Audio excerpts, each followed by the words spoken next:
Вітаю ўсіх слухачоў Еўрарадыё. Студыі для вас працуе Зміцер Лукашук. Гэта сумесны стрым Еўрарадыё е-прамовы. 14 верасня тэатр імя Янкі Купалы мусіў адсвяткаваць 100гадовы юбілей. Не, сам юбілей нікуды не падзеўся, а вось агульнанацыянальнага святкавання, на вялікі жаль, не будзе. Як планавалася адсвяткаваць і ў чым нацыянальная каштоўнасць купалаўская, ці магчымая культура па-за палітыкай, на гэтыя ды іншыя пытанні мы зараз і будзем шукаць адказы разам з маім госцем. З намі на сувязі былы дырэктар тэатра імя Янкі Купалы, сябра прэзідыума каардынацыйнай рады Павел Латушка. Добрый дзень, спадар Павел.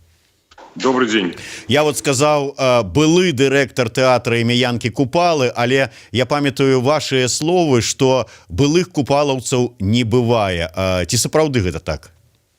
Ну, вы ведаеце, мне падаецца вельмі слушным тэзіс, які неаднойчы агучваў. Спадзяюся, што мяне падтрымае ўся грамада, і не толькі тыя, хто працуе ў купалаўскім тэатры, але нашы гледачы і ўвогуле шырокае кола беларускай грамадскасці, што ўсе мы разам, і ўсе мы разам купалаўцы. Бо Янка Купала, песняр, класік нашай беларускай літаратуры, гэта той чалавек, тая асоба, якая адыграла і працягвае адыгрываць вельмі важную ролю ў цэментаванні беларускай нацыянальнай ідэі і беларускай культуры. Таму я думаю, што кожнаму гонар называцца купалаўцам. І бо імя нашага тэатру менавіта гэта імя Янкі Купалы, і мы ганарымся гэтым. І мы, я думаю, все беларусы павінны ганарыцца тое, што мы купалаўцы. Дарэчы, калі ўжо казаць пра 100гадовы юбілей, я ведаю, што задоўга да гэтай даты рыхтаваліся купалаўцы так шырока адзначаць. А вот што было ў планах? Вот што зараз прыгадваецца і думаецца? Вот шкада, што вот гэтага не адбылося. Ну, перадусім, конечно, мы планавалі новыя тэатральныя пастаноўкі. Гэта пастаноўка, якую мы вінныя. Я думаю, што мы гэты даўгі абавязкова аддамо нашым гледачам. Гэта ансувенір да Шагал, пастаноўка расійскай групы Сергея Землянскай, якую мы планавалі паказаць нашым гледачам напрыканцы жніўня. Спецыяльна адмыслова да юбілея 14, 15, 16 Мікалай Пенігін, наш славуты рэжысёр, мастацкі кіраўнік купалаўскага тэатра, рыхтаваў гістарычную пастаноўку. Дарэчы, мы атрымалі архіўныя матэрыялы не толькі з нацыянальнай дзяржаўнай тэлерадыёкампаніі, з беларускага архіву ў Дзяржынску. Нам дапамагаў былы намеснік міністра культуры Віктор Кураш, сёння дырэктар дэпартамента архіваў. Таксама мы атрымалі і з Масквы адпаведныя матэрыялы. Мы звярталіся да архіваў дзяржаўных Расіі, бо наш купалаўскі тэатр выступаў неаднойчы ў Маскве ў 30-е гады, і такіх архіўных здымакаў і відэаматэрыялаў знайшлося шмат, і планавалася, што адбудзецца двухгадзінная пастаноўка адмыслова для юбілею, якую мы планавалі паказаць толькі 3 разы.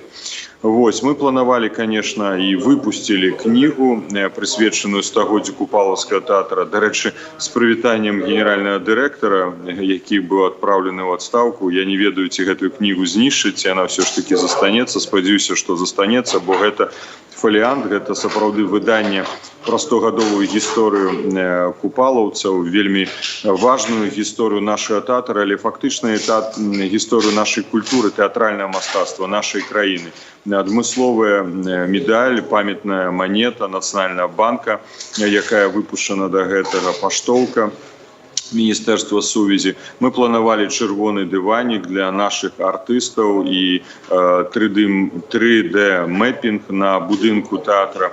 Таксама адмыслова была падрыхтавана вельмі цікавая выстава 100 партрэтаў купалаўскага. Гэта да 100годдзя юбілею. 2 стужкі дакументальныя, Бокуна і Беларусьфільм, здымалі да 100годдзя купалаўскага тэатра. Так што яшчэ шмат іншых актыўнасцяў. Выставу, дарэчы, мы планавалі ў Александраўскім скверы разам з кампаніяй А1. алею зорак адчыніць перад будынкам Купалаўскага тэатра і музейны пакой пры ўваходзе ў Купалаўскі тэатр, прысвечаны гісторыі Купалаўскага пры падтрымцы нашых спонсараў. Так што, бачыце, планаў было сапраўды шмат, і ўсё гэта планавалася адкрыць, пачынаючы з 11 верасня і 14, 15, 16 самыя галоўныя падзеі. Гэта і нашы госці замежныя, беларускія. Мы запрашалі ўсіх народных артыстаў Беларусі, ўсіх кіраўнікоў тэатраў краіны, усіх кіраўнікоў нацыянальных і вядучых рэспубліканскіх устаноў краіны. Для нас было вельмі важна адсвяткаваць гэты юбілей з усёй беларускай інтэлігенцыяй і з усімі нашымі гледачамі. Таму мы, дарэчы, падгледзелі гэта, калі святкаваў свой юбілей вялікі тэатр СССР, зараз Расіі, калі спецыяльна рабіліся адмысловыя паказы для гледачоў, бо можна было зрабіць бы закрыты юбілей для прадстаўнікоў культуры і культурнай інтэлігенцыі, але мы ж працуем перадусім для нашага гледача, таму планаваліся дадатковыя мерапрыемствы, менавіта скіраваныя для нашых гледачоў. Яшчэ мы планавалі спектакль тутэйшы напрыканцы верасня і ідылія Дуніна Марцінкевіча до конца года. Это все планавалася да юбілея. Вось да, сапраўды вельмі шмат планаў, і вот мы з жонкай вельмі любім Купалаўскі тэатр і заўсёды хадзілі на ўсе прэм'еры. Зараз, на жаль, вось такой магчымасці не маем. Я прыгадываю вашыя словы, калі вы абвяшчалі трупе, і ўсім супрацоўнікам тэатра, што вось такая сітуацыя, вас звольнілі, акторы адразу казалі, мы тут у падтрымку таксама звальняемся, і вы іх вельмі доўга адгаворвалі, вы не хацелі, каб яны сыходзілі. Потым шмат хто таксама казаў, што вот дарэмна акторы так паступілі. Той же самы Зянон Станіславович Пазняк пра гэта казаў. Вот зараз, асэнсоўваючы тое, што адбылося, як вы лічыце, правільна ўсё ж такі акторы зрабілі, ці ім трэба было наступіць на горла свайму сумленню і застацца працаваць, нягледзячы ні на што? У двух словах про гэта не раскажаш, это фактычна можна напісаць апавяданне, бо калі акторы пачалі выказвацца напярэдадні выбарчай кампаніі яшчэ за месяц публічна, я, дарэчы, разумеў, што купалаўцы не будуць у баку, яны будуць гаварыць, яны будуць казаць сваё слово за свабоду, за незалежнасць, за дэмакратыю. Першы гэта быў Павел Харланчук, пазней Олег Гарбус, Мікалай Пінігін, які падпісаў ліст у падтрымку Віктора Бабарыкі і Марта Голубева. І фактычна гэта адзін за адным. Пачаўся ціск, былі прапановы звальнення, прыцягнення да адказнасці артыстаў. Мне прыйшлося катэгарычна гэтаму супраціўляцца. Пазней была нарада ў Міністэрстве культуры з кіраўнікамі устаноў культуры рэспубліканскага нацыянальнага ўзроўня, калі міністр сённяшні сказаў, што трэба уничтожаць зародышы, як ён сказаў, усе спробы дэмакратычнага характару, арганізацыі страйку. Калі у вас не атрымліваецца, то выклікайце міліцыю. Я сабе ўявіць не мог, што ў Купалаўскім тэатры з'явіцца міліцыя, але яна, на жаль, з'явілася ўжо пазней, калі звольнена было кіраўніцтва тэатра, калі адышлі артысты, і міліцыя кантралявала будынак Купалаўскага. Уявіць сабе у 21 стагоддзі такую паставу да нацыянальнага тэатра культуры гэта немагчыма. Дарэчы, на том сходзе, калі артысты запрасілі нас з Пінігінам для того, каб меркаваць магчымасць страйку, я катэгарычна забараніў разглядаць гэту сітуацыю з пункту гледжання наступстваў для генеральнага дырэктара, бо такое выказванне рабіў Мікалай Мікалаевич, але я сказаў, што тут галоўным з'яўляецца гонар, сумленне, мораль. І калі нават мяне звольніць, не думайце пра гэта, рабіце тое, што вы лічыце патрэбным. Але было прагаласавана, што калі хтосьці будзе звольнены з тэатра, то адыдуць артысты, тыя, хто быў на сходзе і падтрымаў гэтую прапанову. Конечно, я сказаў, што я як дырэктар не ўяўляю сабе магчымым падпісаць аніводнага дакумента па звальненні артыстаў ці супрацоўнікаў тэатра за іх грамадзянскую пазіцыю. Значыцца, заставаўся заставаўся толькі один выхад — звольніць мяне. Гэта зрабіла ўлада. І, дарэчы, у той дзень, калі я выязджаў ужо з Беларусі, у мяне начавалі двух артыстаў. Дарэчы, яны арганізавалі нават маю ахову ў першыя дні, калі я пайшоў у коордынацыйны савет. Разумела, быў вялікі ціск, яны знаходзіліся каля кабінета, арганізавалі дэжур і каля сцяга бел-чырвона-белага, калі міністр патрабаваў зняць гэты сцяг. Так вось, я запытаўся іх тады ўначы: скажыце, хлопцы, а вось усё ж такі, калі б я застаўся дырэктарам, калі б я не быў бы звольнены, ці не падтрымаў бы вашу прапанову, як бы вы паступілі? Яны сказалі, што мы б усё роўна звольніліся, бо працаваць у такой сітуацыі, калі ў краіне нішчыцца свабода, калі людзей катуюць, калі людзей забіваюць, і іграць камедыі, гэта немагчыма. І гэта была грамадзянская пазіцыя купалаўцаў. Гэта абсалютна правільная, натуральная пазіцыя ўсіх тых, хто працуе для культуры, незалежна ў якой краіны ён працуе. Бо мы працуем з душой чалавека. Ці можна падмануць душу чалавека? Ці можна паступіць у гэтай сітуацыі амаральна? Не, немагчыма. І артысты гэта зрабілі свой крок і робяць па сённяшні дзень. У роліку, прысвечанаму Купалаўскаму тэатру, ёсць такая фраза, што гэты тэатр — гэта нацыянальная каштоўнасць. Я цалкам згодны, але, скажите, вот зараз не атрымліваецца сітуацыя, што такія вось дзеянні улады за тое, што вот пазіцыя была такая у творчых людзей, у вас гэтая нацыянальная каштоўнасць знішчаная?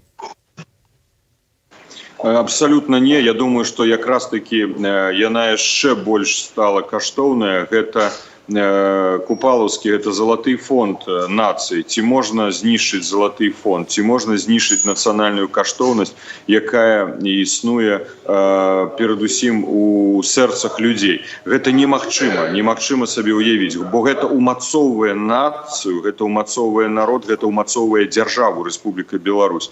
І тое, што яны і мы разам, усе купалаўцы, зрабілі свой выбор, маральны выбор. Мне падаецца, што гэта быў вельмі добры прыклад. Прабачце, што я так кажу, мы не думалі ў гэты момант менавіта з гэтага пункту гледжання, але ўсё ж таки так атрымалася.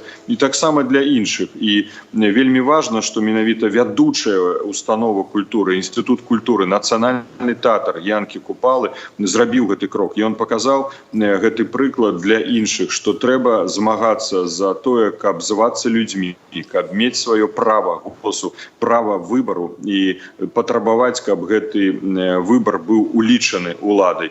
Я думаю, што каштоўнасць толькі дадала яшчэ зноў-такі сваёй каштоўнасці у залаты фонд нацыі. Тая сітуацыя, якая ёсць, я перакананы, яна часовая. Яна сітуацыя сённяшняга дня. Заўтра ужо свеціць сонейка над нашай Беларусю. І заўтра купалаўцы вернуцца ў будынак, бо ўсё ж таки мы любім свой будынак, гэта атмасферны будынак, але галоўнае ўсё ж таки гэта душа і сэрца, душы і сэрца нашых артыстаў і нашых гледачоў. Ну вось вы фактычна адказалі на маё будучае пытанне. Я хацеў сказаць, што вот зараз, раз пастановак няма, спектакляў новых няма, як гэта адаб'ецца на культурным жыцці, вот, ну, хаця б сталіцы, хаця прыязджалі не толькі, прыходзілі не толькі менчукі, прыязджалі іншыя людзі, але спадзяюся, што недоўга. А не думаеце, што вот, як это, Пенігін сказаў, што я не веру, што могуць прыехаць штрейбрэхеры і замяніць Купалаў, але вы не дапускаеце гэтага, што прыедуць чарговыя спецыялісты якія-небудзь, ну можа не з Расіі, а раптам набяруць, можа быць, не вельмі прынцыповых людзей па якіх-небудзь іншых тэатрах і скажуць: вот новыя купалаўцы. Ну я таксама ў гэта не веру, што будуць штрейбрэхеры, якія пойдут на тое, каб замяніць артыстаў купалаўскага тэатра, бо гэта ўжо будзе не купалаўскі, гэта будзе штосьці штучнае стварэнне. Я не веру ў тое, што нават калі б такое бы мела месца быць, адбыцца, то наш глядач бы прыйшоў і ўспрыняў бы такі тэатр. Я думаю, што я не заклікаю, але мне падаецца, што гэта будзе абструкцыя, фактычна, якую зробіць сам глядач. Ён можа не купіць квіткі, але калі набудзе гэтыя квіткі і прыйдзе ў залу, то просто адпаведным чынам адрэагуе на тых, хто замяніў купалаўцаў. Я думаю, што кожны паважаючы сабе артыст ніколі не зробіць так і не прыйдзе на месца сваіх калег, але калі нават ён гэта зробіць, ён будзе знаходзіцца ў такой сітуацыі грамадскай рызыкі, бо фактычна грамадства не будзе ўспрымаць яго выкананне на сцэне, славутай сцэне купалаўскага тэатра, бо гэтая сцэна ніколі нікога не падманвала. І гэтая сцэна яшчэ раз показала, што там сапраўды павінна быць толькі месца праўдзе і маралі. Зразумела, што ў мастацтве і ў культуры прама казаць не заўсёды магчыма. Можна казаць між радкоў, між словаў, робячы гэта рознымі тэатральнымі спосабамі, метадамі. Сёння купалаўцы сказалі гэта прамым тэкстам, бо сёння мы павінны рабіць абсалютна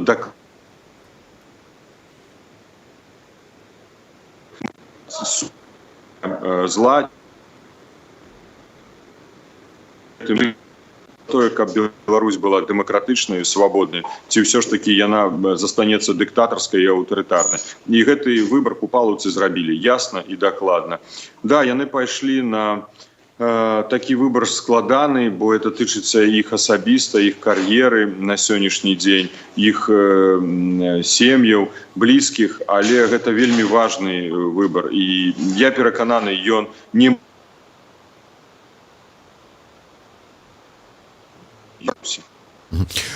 На заканчэнне, вы каментуючы, вось мы з вами размаўлялі пасля таго, як вы першы дзень вашага ад'езда у Польшу, і вы сказалі, я тут сярод іншага буду займацца тым, каб дамаўляцца, каб калектыў купалаўскага тэатра мог выступаць дзесьці вот за мяжой на іншых сцэнах. Што змянілася? Ці дамовіліся? Вот, дарэчы, у пятніцу у мяне быў эфір з Лонданам, Алексей Шыцько быў на сувязі, і ён кажа, што калі б купалаўцы зараз даехалі, там, скажем, до Лондона, у Великабрытанію, то яны б тут аншлаг зрабілі. Ці ёсць што-небудзь, можа быць, у планах ужо на нейкія паездкі? Па-першае, самі артысты прынялі рашэнне заставацца ў Беларусі на сённяшні дзень, і я, можа, не хацеў бы выдаваць усе таямніцы. Сваім часам яны, першую чаргу, яны аб гэтым раскажуць, і я думаю, што хутка мы дачакаемся гэтага, тое, што рыхтуецца. Сёння, наколькі ведаю, яны збіраліся пайсці ў Грыбы. Гэта таксама вельмі цікава, это такая традыцыя купалаўскага тэатра. Шкада, што я не магу быць разам з імі. Што тычыцца гастроляў, нават каб што б не казала дзяржаўная прапаганда,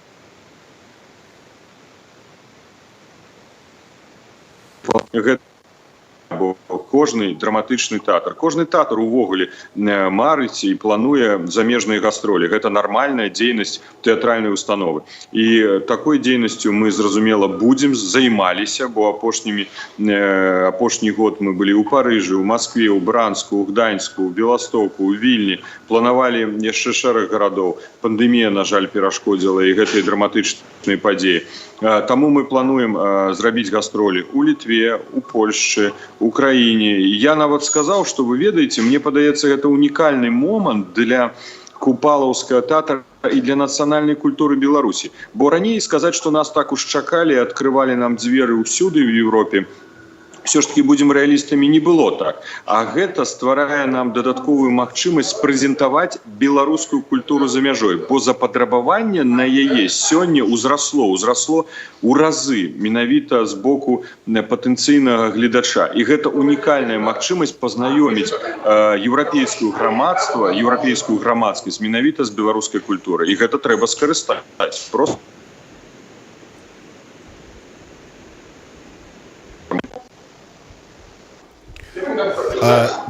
Па-за межамі нашай размовы, можа быць, на заканчэнне раскажаце троху пра сваю дзейнасць у якасці прадстаўніка каардынацыйнай рады. Чаго атрымалася дасягнуць за апошнія дні?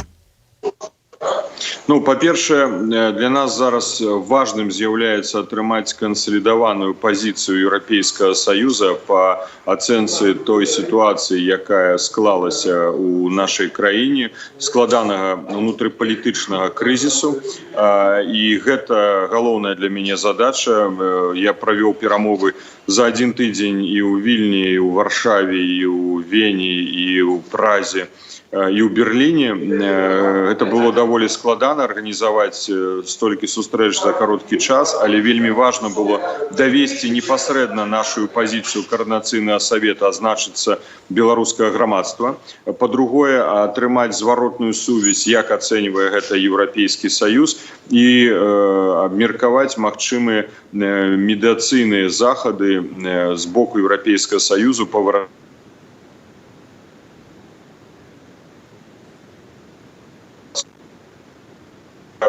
і готовы да таких контактаў у Москве. Мы чакаем зваротнай сувязі, калі Москва будзе зацікаўлена ў гэтым, то мы готовы для гэтага перамоўнага працэсу, бо мы разумеем, што сёння гэта таксама уплывае на унутрыпалітычную сітуацыю ў краіне. Разумеючы, што гэта нашы ўнутраныя справы, але ўсё ж такі уплыў з боку нашых галоўных партнёраў ёсць. Можна сёння таксама немагчыма ўсё расказаць, бо у дыпламатыі, калі я працаваў, гэта все перамовы ішлі пад грыфам, але паверце, што ёсць вельмі цікавыя ідэі, напрыклад, па лініі АБСЕ.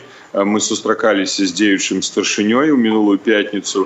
Ёсць цікавыя нестандартныя прапановы, якія, я спадзяюся, бліжэйшым часам будуць агучаны, а самае галоўнае, яны будуць рэалізаваны. Таксама такія прапановы ёсць і з боку шэрагу еўрапейскіх краін. Мы таксама, я думаю, чулі ўсе і пазіцыю Літвы, якая прыняла абсалютна ясную заяву аб тым, што яны не прызнаюць адыходзячага прэзідэнта з 5 лістапада. Мы ведаем абсалютна і пазіцыю Польшчы, якая прапановвае, напрыклад, аблягчэнне у візавых фармальнасцяў, нават магчымасць больш свабоднага ўезду на тэрыторыю Еўрапейскага Саюзу, і таксама адпаведны пакет прапаноў па дапамозе ў складанай эканамічнай сітуацыі для Беларусі. І гэта таксама вельмі важная тэма ў нашых перамовах з Еўрапейскім Саюзам. Што Еўрапейскі Саюз прапануе для Беларусі заўтра, калі мы пачнем будаваць новую дэмакратычную краіну, Рэспубліка Беларусь. Ось вы таксама ўзгадалі ролю Расіі, можа быць, у этой урэгуляванні сітуацыі, але шмат хто кажа, што Расія просто так не будзе ўмешвацца, ў том сэнсе, што калі яна ўмешаецца, то это будзе на яе карысць, альбо это будзе несці пагрозу беларускай незалежнасці. Як вы лічыце, ўсё ж такі наколькі нейкім чынам судзейнічанне Москвы вырашэнню сітуацыі сённяшняй у Беларусі будзе небяспечна для Беларусі? Я бы не пераацэньваў і недаацэньваў гэтую сітуацыю. Усё ж такі мы гаспадары ў сваім доме, ў сваёй хаце, і мы павінны вырашаць наш лёс. Зразумела, уплыў Расіі мае месца быць з улікам таго, што гэта галоўны гандлёвы эканамічны партнёр, што гэта галоўны пастаўшчык на рынак Беларусі энерганосьбітаў. Мы, на жаль, а можа і добра, хтосьці будзе ацэньваць гэта по-рознаму, маем адзіную інфармацыйную прастору. Хацелася б, конечно, чтобы у нас у Беларусі она была больш незалежная, але ўплыў сродкаў масавай інфармацыі расійскіх ён даволі значны. Але мы разумеем таксама, што на мой пункт гледжання, на сённяшні дзень усё тое, што робіцца на інфармацыйным поле Расіі, гэта накіравана на тое, каб паменшыць аўтарытэт Лукашэнкі ў расійскіх сродках масавай інфармацыі, ў расійскім грамадстве. Бо мы паглядзім, калі на гэта інтэрв'ю, які мелі месца быць, я не думаю, што яны дабаўлялі рэйтынгі зыходзячаму прэзідэнту Расіі. Калі гэта мэтанакіраваная праца на тое, каб паменшыць яго рэйтынг у Расіі, то наступным крокам будзе замена якраз такі адыходзячага прэзідэнта на іншую асобу. Фактычна тое, што на Беларусі працягваюцца актыўныя маніфестацыі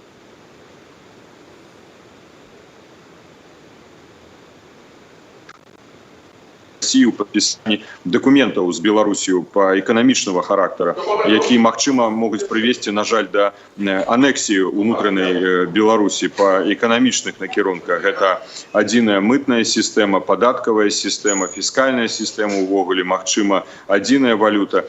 Таму сёння падпісваць такія пагадненні не адпавядае інтарэсам России, бо яны не будуць мець юрыдычных міжнародных наступстваў заўтра.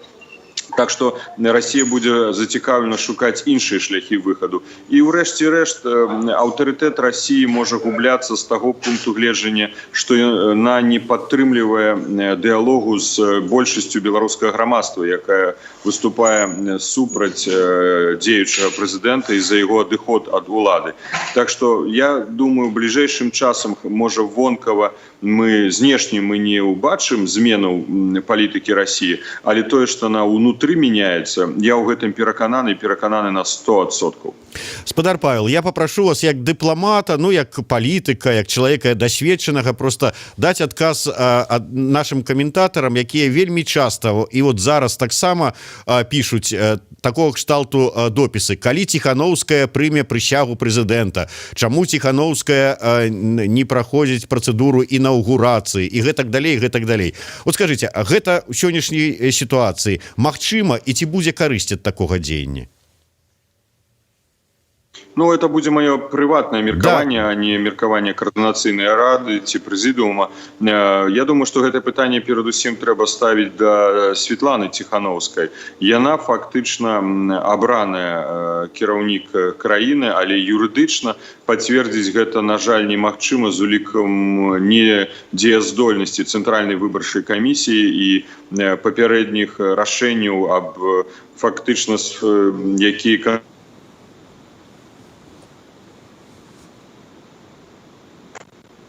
реализовываться такое абвяшчэнне ці інаўгурацыя ва ўнутранай сітуацыі у Беларусі, у внутрыпалітычным поле. На знешнепалітычным гэта таксама не мае ўжо абсалютна адназначнага прыняцця. Большасць краін ці частка краін гатовы гэта прыняць, частка будзе ўстрымлівацца. Так што гэта, конечно, можа быць такі добры грамадскі рух, але таксама гэта будзе ўспрынята толькі часткай грамадства. Так што тут трэба зважыць усе за і супраць перад тым, як прыняць менавіта самой Светлане Ціхановскай гэтае рашэнне. Гэта даволі складаная, зноў-такі, была бы пазіцыя, даволі складанае рашэнне з пункту гледжання палітычнага, а пазней з пункту гледжання яго рэалізацыі у рэальным унутрыпалітычным і знешнепалітычным жыцці. Я тут неяк на такую спрэчку у каментарах двух былых дыпламатаў патрапіў, якія спрачаліся на тэму вашых замежных сустрэчаў.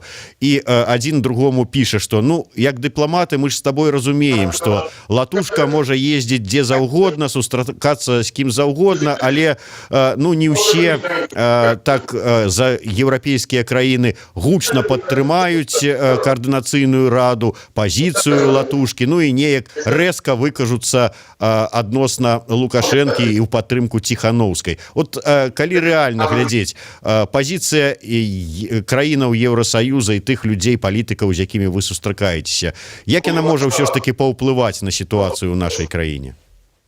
Тады я сваім калегам-дыпламатам гатовы паставіць пытанне, які сэнс тады іх прафесійнага выбару і тое, што яны сталі дыпламатамі. Адзін вядомы расійскі банкір мне сказаў калісьці на сустрэчу, он увогуле не бачыць сэнса ў існаванні такого інстытута, як дыпламаты. Давайте тады разам на траіх распішемся, што дыпламатыя не патрэбна. Зразумела, што калі бы дыпламатыя не была б не патрэбна, усе рашэнні проста прымаліся наўпрост, адпавядалі інтарэсам краіны, то і сапраўды можна ліквідаваць такі інстытут, як дыпламаты. Але ж мы разумеем, што шмат аргументаў, шмат падыходаў менавіта абмяркоўваецца на такіх сустрэчах. Не заўсёды яны могуць мець яўны характар. На жаль, я павінен скарыстацца менавіта з гэтага падыходу, што і мои калегі гэта ведаюць дакладна. Ёсць закрытая інфармацыя, якая не перадаецца загадзя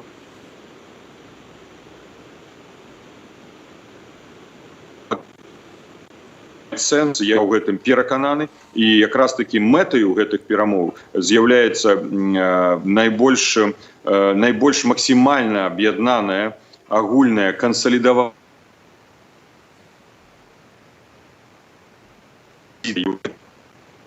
выключэнне ўплыву трэцяга фактара пры прыняцці гэтага рашэння. Бо на сённяшні дзень я бачу, што, на жаль, што менавіта трэці фактар, гэта не толькі ўсходні, зараз з'яўляецца і іншая тэматыка ў рамках Еўрапейскага Саюза, які можа блакаваць і памяншаць магчымасці Еўрапейскага Саюза адрэагаваць на нашу сітуацыю. Вось я і бачу сваю ролю ў тым, каб пераканаць іх, што гэты трэці фактар павінен быць мінімалізаваны альбо ўвогуле не ўлічаны.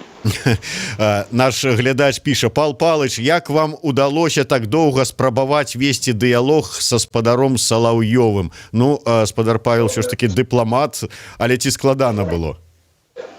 Ну, это было даволі складана рашыцца менавіта на гэтую размову. Мы ведаем стыль, у якім размаўляе Владимир Соловьёв. Ён не дае магчымасць выказаць свой пункт гледжання, ён адразу перабівае. Калі ён паставіў нейкае пытанне, ён будзе дабівацца адказу на гэтае пытанне. Я скажу, што я выйшаў з Міністэрства замежных спраў Германіі пасля 8 вечара, пасля фактычна 3-гадзінных перамоваў і з рознымі прадстаўнікамі высоким з Германії, пазней трапіць у прамы эфір з Салаўёвым.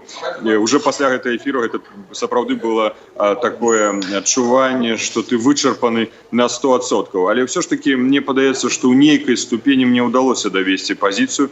Перамагчы на яго полі яго даволі цяжка, але ўсё ж таки я лічу, што такія сустрэчы і інтэрв'ю патрэбныя, бо гэта шанец давесці нашу пазіцыю. Гэты шанец я заўсёды буду выкарыстоўваць, наколькі мне хопіць сіл, аргументаў і здароўя. А аргументаў, мне падаецца, больш, чым дастаткова. Дарэчы, заўтра, я спадзяюся, мне адбудзецца прамы эфір у Шэніна, бадайжа, это першы канал Расіі, прамы эфір у 12:30, так што буду спрабаваць і для гэтай аўдыторыі давесці пазіцыю каардынацыйнага савета і беларускага грамадства. Бо мы ведаем аднабаковасць менавіта асвятлення беларускай тэматыкі, перадусім сродкамі масавай інфармацыі нашага ўсходняга суседа. І вось даводзіць гэтую пазіцыю вельмі важна. Вельмі шмат фэйкаў апошнім часам распаўсюджвалася ў СМІ расійскімі і нашымі дзяржаўнымі. Вельмі важна абвяргаць гэтыя фэйкі, бо што ўсё не сустракацца з замежнымі дыпламатамі, не размаўляць з Салаўёвым. Ну, тады ж якая наша роля? Так што трэба працаваць. Фактычна, сённяшні дзень, працоўны дзень мой складае 18-19 гадзін, можа нават 20. Учора я даў, можа, каля 15 інтэрв'ю аўстрыйскім, швейцарскім, латвійскім, польскім, менавіта першым самым топавым СМІ. Ну да, я зразумеў, што гэта ваш намёк на тое, што нам трэба закругляцца, але на заканчэнне, чаго чакаеце ад сённяшняй сустрэчы Лукашэнкі і Пуціна? Ну, яшчэ раз я паўтаруся, што можа вонкава гэта выглядаць так, што нібы ўсё добра, падтрымка ёсць, але ўнутры будуць пастаўлены даволі жорсткія прынцыповыя умовы. Фактычна, на сённяшні дзень сваімі паводзінамі адыходзячы прэзідэнт дыскрэдытуе і імідж Расійскай Федэрацыі. Я гэта зразумеў падчас сваіх гутарак у еўрапейскіх сталіцах, і гэта менавіта даводзіў нашим еўрапейскім партнёрам, бо яны маюць больш магчымасцяў кантактаваць непасрэдна з Масквой. Плануецца і візіты Лаўрова ў Еўропу, і гэта вельмі важна зразумець менавіта расійскім партнёрам і з вуснаў еўрапейскіх партнёраў. Казаць пра нейкую канкрэтыку, но гэта трошки мы будзем гадаць. Я ўсё ж таки зараз не хацеў бы гэтым займацца. Давайте пачакаем, паглядзім. А тое, што працэс ён ідзе, і ён не спыняецца, нават наадварот актывізуецца на знешнепалітычным накірунку, гэта таксама вельмі важна. Галоўнае не перапыняць нашы маніфестацыі, нашы пратэсныя акцыі.